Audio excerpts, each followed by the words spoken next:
Nama Korporal Hamzah Hassan Bersara mungkin bukanlah satu nama yang gah seperti beberapa nama besar dalam sejarah tanah air.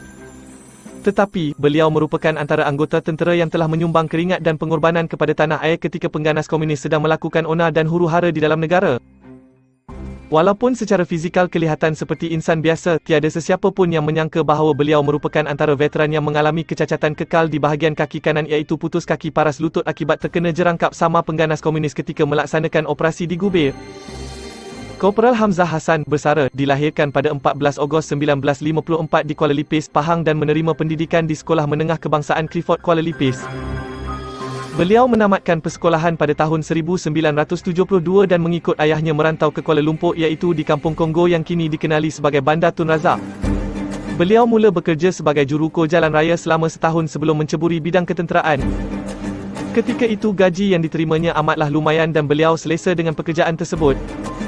Namun atas desakan keluarga dan beberapa faktor beliau terpaksa berhenti kerja. Ketika itu, abang iparnya mencadangkan supaya Hamzah memohon untuk menjadi seorang anggota polis tetapi mungkin belum rezekinya lagi. Beliau gagal dalam temuduga pemilihan polis disebabkan tidak menepati syarat ketinggian yang ditetapkan. Di situlah bermulanya kisah beliau dalam tentera. Pada suatu malam, ketika mereka sekeluarga sedang menikmati makan malam bersama, tiba-tiba bapa Hamzah bertanyakan sesuatu kepadanya. "Kamu nak masuk askar tak?" Soal ayahnya. Hamzah amat terkejut, terbantut hasratnya untuk meneruskan suapan. Beliau tidak menjawab namun membalas persoalan tersebut dengan soalan. "Kenapa bapak bertanya? Tidak pernah terlintas sedikit pun di hatinya untuk memasuki tentera. Kalau bukan orang muda macam kamu masuk askar, siapa lagi yang akan mempertahankan negara? Bapak sudah tua." Inilah senapang patah yang telah meragut nyawa dua komunis pada suatu ketika dahulu, jelas bapanya yang bekerja sebagai pengawal keselamatan. Kata-kata bapanya telah membakar semangat Hamzah, lalu beliau bertekad mengabdikan dirinya ke alam tentera untuk membanteras komunis yang pada ketika itu giat mengancam ketenteraman negara. Walaupun beliau sedar keselamatan dirinya sentiasa dalam bahaya, namun Hamzah sanggup menyahut cabaran orang tuanya yang tidak putus-putus mendoakan keselamatannya. Dengan berkat doa orang tuanya, Hamzah berjaya lulus ke semua ujian sekaligus melayakkan dirinya menjalani pemilihan akhir di Pusat Latihan Asas Tentera Darat Pusasda Port Dickson, Negeri Sembilan pada 10 April 1974. Ketika dalam latihan, beliau yang merupakan skuad leader Platoon 25 Kompeni Delta telah menerima anugerah penembak terbaik dan kawat terbaik dalam perbarisan tamat latihan prajurit muda pada 10 April 1974. Beliau kemudian dihantar ke unit Batalion ke-9 Regimen Askar Melayu Diraja 9 RAMD yang pada ketika itu terletak di Kem Simanggang, Sri Aman, Sarawak. Antara pegawai di 9 RAMD pada ketika itu ialah Kapten Muhammad Zahidi Zainuddin yang menamatkan perkhidmatan sebagai Panglima Angkatan Tentera ke-12 pada 30 April 2005. Sikap tekun dalam melakukan sesuatu perkara, komited, minat dan patuh arahan jurulatih telah menarik perhatian pegawai memerintah 9 RAMD. Hamzah ketika itu baru berkhidmat selama 3 bulan, namun atas sikap yang ditunjukkan, beliau telah diarahkan untuk melapor ke kursus kadar bagi kenaikan pangkat ke Lance Corporal. Walaupun beliau merupakan anggota yang paling muda dalam kursus tersebut, Hamzah telah dilantik sebagai ketua perbarisan dalam majlis penutup latihan kursus kadar serta dianugerahkan sebagai penuntut kursus kadar terbaik. Beliau sememangnya telah menunjukkan prestasi yang amat membanggakan pasukannya. Kejayaan Lance Corporal Hamzah sememangnya dicemburui oleh segelintir pihak yang kurang senang melihatnya terlalu awal dinaikkan pangkat. Namun, itu tidak mematahkan semangat beliau untuk terus mara ke hadapan kerana kejayaan yang dikecapinya bukan datang secara bergolek, sebaliknya berkat hasil kesabaran dan usaha sepanjang bergelar sebagai anggota tentera. Pada tahun 1976, 9 RAMD diatur gerak ke kem Kepala Batas Alor Setar, Kedah bagi mengambil alih tugas 3 RAMD. Operasi pertama beliau digerik ditugaskan menjaga keselamatan kerja-kerja pembinaan empangan Temenggur kerana pihak komunis sentiasa mencari jalan untuk menggagalkan projek tersebut.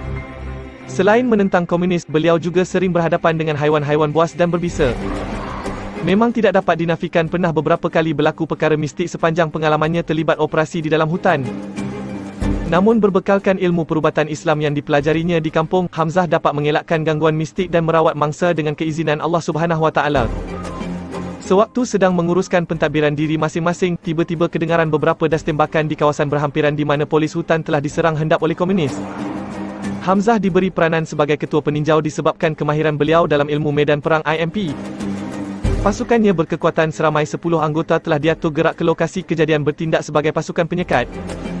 Selama 10 hari 9 malam pasukan penyekat melakukan stand to di kawasan tersebut. Dan pada hari terakhir, komando tiba di lokasi kejadian dengan helikopter tak kala pasukan Hamzah melakukan fasa pengunduran. Komando bersama anggota peninjau orang asli melakukan serang hendap ke atas komunis dan berjaya merampas semula peralatan yang diambil komunis. Selain digerik, beliau dan pasukannya turut ditugaskan di kawasan Kroh yang merupakan antara kawasan hitam di utara tanah air. Kawasan hitam ditakrifkan sebagai kawasan di mana gerila komunis sedang bergiat aktif. Ketika ditugaskan di Kroh, pelbagai pengalaman telah dikongsikan oleh Hamzah. Antaranya muslihat yang digunakan oleh komunis bagi mengumpan anggota pasukan keselamatan untuk memasuki kawasan serang hendap. Bayangkan sebatang pokok sebesar 3-4 pemeluk tumbang merentasi anak sungai dan sudah tentu menjadi harapan komunis agar kami meniti pokok tersebut, kata Hamzah. Mereka membayangkan sekiranya mereka meniti batang pokok tersebut, sudah tentu gerila komunis akan melancarkan serang hendap kerana tiada perlindungan terdapat di lintasan tersebut. Namun, Hamzah dan kumpulannya memilih untuk tidak merentasi anak sungai itu. Hamzah turut berkongsi pengalamannya terlibat dalam operasi Sedagu B4 di sempadan Kedah, Thailand pada Ogos 1978. Ketika berehat dari operasi, Hamzah dan pasukannya ternampak kelibat seseorang yang mencurigakan sedang melakukan pengintipan terhadap pangkalan tentera. Beliau bersama seorang anggota pasukan mula bergerak perlahan-lahan untuk menangkap lelaki yang disyaki pengganas komunis. Ketika menghampiri kedudukan, suspek terbabit berjaya melarikan diri. Walaupun begitu, pengganas terbabit berjaya ditangkap oleh anggota pasukan polis hutan dari Senoi Praag tidak jauh dari kawasan mereka. Hasil pemeriksaan, polis hutan telah menjumpai lukisan pelan kem tentera termasuk kedudukan kubu dan perimeter pertahanan. Komunis tersebut telah menyerah diri dan menyalurkan maklumat kedudukan kem komunis 50 kaki bawah tanah di sempadan.